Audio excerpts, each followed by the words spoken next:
Etnis Tionghoa telah menjadi bagian yang tak terpisahkan dari masyarakat Kota Padang. Mereka telah melewati perjalanan sejarah panjang sepanjang perjalanan sejarah Kota Padang itu sendiri.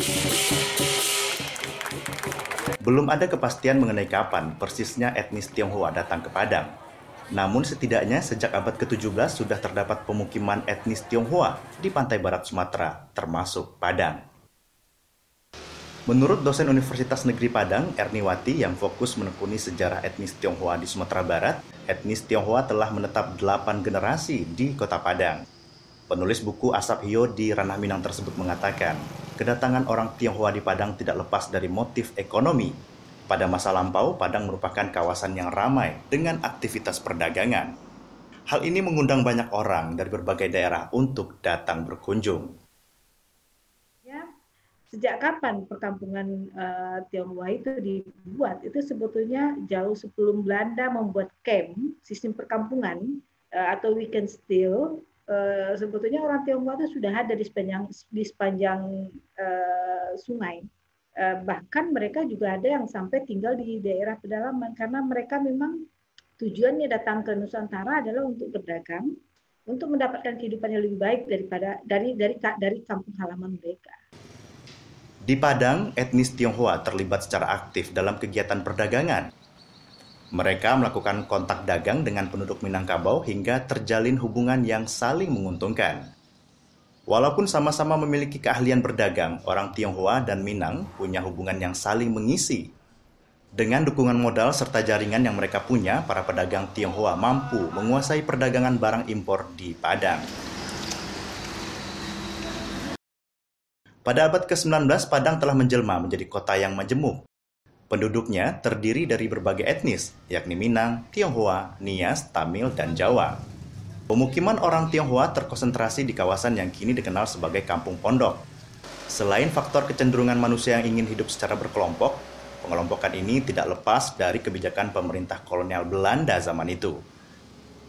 Sebelum politik penguasa menggunakan powernya untuk menyatukan mereka dalam satu camp, karena memang kebijakan Belanda dia memisahkan antara timur asing dengan pribumi.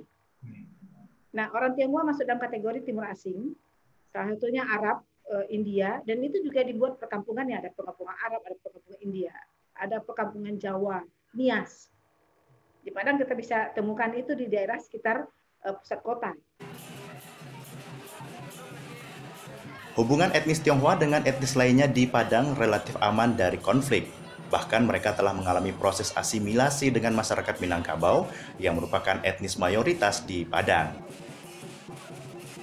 Kalau lebih satu. Asimilasi ini dapat dilihat dari digunakannya bahasa Minangkabau oleh orang Tionghoa sebagai bahasa sehari-hari. Mereka menuturkan bahasa Minang tetapi bercampur dengan bahasa Indonesia. Bahasa yang dipertuturkan etnis Tionghoa di pondok dikenal dengan bahasa Minang Pondok. Penggunaan bahasa ini membuat mereka tampak berbaur dengan masyarakat Minangkabau. Orang Tionghoa Padang itu unik loh. Dia lebih Padang lagi daripada orang Padang itu. Kalau bahasanya dia sangat medok dengan Minangnya. Tapi kalau dia sudah keluar dari Padang, dia minder dengan sesama orang Tionghoa karena orang Tionghoa Padang tidak bisa bahasa Mandarin. Jadi dia kalau udah ketemu dengan sesama etnis mereka, misalnya bertemu di Jakarta, mereka akan malu, terutama dengan orang Tionghoa Medan yang sangat pasti dengan bahasa kampung mereka, bahasa Hokkien, Ke atau Mandarin ya. Kalau di pondok itu mereka bahasa mereka carut marut, mereka campur aduk antara Minang dengan dialek mereka khas bahasa pondok gitu loh. Jadi bahasanya itu terbentuk dari akibat dari interaksi yang panjang dengan adanya relasi yang terbangun di antara orang Minang dengan orang Tionghoa sehingga muncullah bahasa.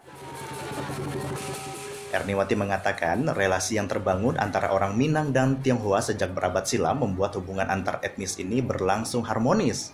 Hal tersebut dibuktikan ketika terjadinya kericuhan Mei 1998. Saat orang Tionghoa di banyak tempat di Indonesia mengalami perlakuan yang tidak baik, tidak pernah ada laporan tindak kekerasan dan kriminal yang terjadi di etnis Tionghoa yang berada di Padang. Di Padang juga terjadi demonstrasi, protes. Tapi protes yang dilakukan oleh apa namanya, boleh katakan pemuda di tahun 98, oleh mahasiswa tahun 98 itu adalah terhadap pemerintah. Nah, memang ada beberapa peristiwa, contoh seperti pelemparan terhadap presiden, kemudian terhadap beberapa tokoh di Muhammad Yamin. Tetapi kemudian hal itu tidak seperti yang terjadi di daerah lain, terutama di kota-kota besar seperti Jakarta, Medan, Solo, apa namanya, mungkin di Sumatera Selatan, Palembang juga. Padang boleh dikatakan korbannya itu hanya satu orang, dan itu pun bukan karena apa namanya, kebencian terhadap etnis Tionghoa, tetapi salah sasaran gitu loh. Nah, kalau salah sasaran itu, sasarannya sebetulnya adalah karena adanya asupan dari luar terhadap apa namanya, oknum tertentu yang tanda kutip ya, yang waktu itu ada agen togel.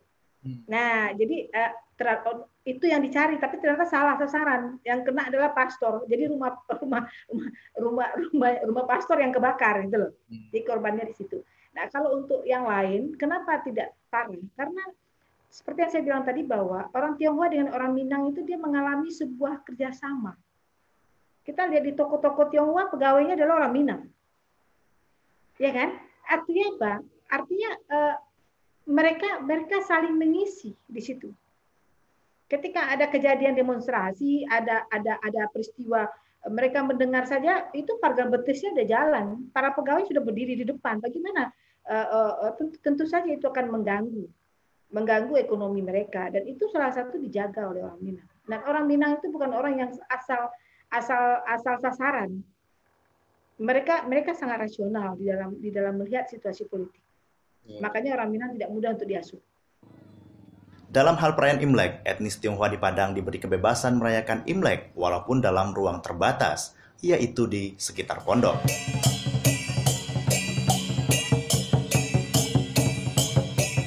Bahkan pemerintah Kota Padang belakangan mengangkat atraksi budaya Tionghoa sebagai Festival Tahunan Kota Padang.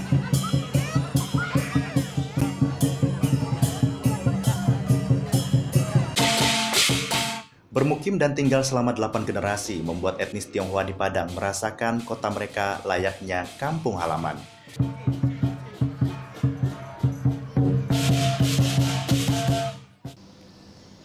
Pasca gempa bumi September 2009, orang Tionghoa sempat mengalami masa-masa sulit. Situasi itu bahkan mendorong sebagian dari mereka melakukan eksodus dan mengalihkan usaha mereka ke kota lain di luar Sumatera Barat seperti Medan dan Pekanbaru. Namun, sebagian mereka yang eksodus kembali ke Padang setelah situasi Padang pulih. Tetapi ada sebuah panggilan, boleh dicek di lapangan, tidak sampai 1 tahun mereka kembali lagi ke Padang kok, setelah normalisasi terjadi di Padang. Kenapa? Panggilan kampung halaman. Jadi ada sebuah, meskipun Padang secara apa ya namanya ya, secara situasi waktu gempa, pasca gempa itu mengalami sesuatu yang sangat sulit, terutama untuk ekonomi yang terlibat dengan bank, itu mereka mengalami pilot. Tetapi orang Tionghoa punya mekanisme atau punya manajemen sendiri dalam mengatasi itu, karena mereka punya organisasi etnis yang berfungsi untuk mengayomi mereka, sehingga mereka cepat recovery itu. Begitulah jejak panjang Tionghoa di Padang. Mereka telah menjadi bagian dari keberagaman yang tak bisa dilepaskan dari wajah Kota Padang.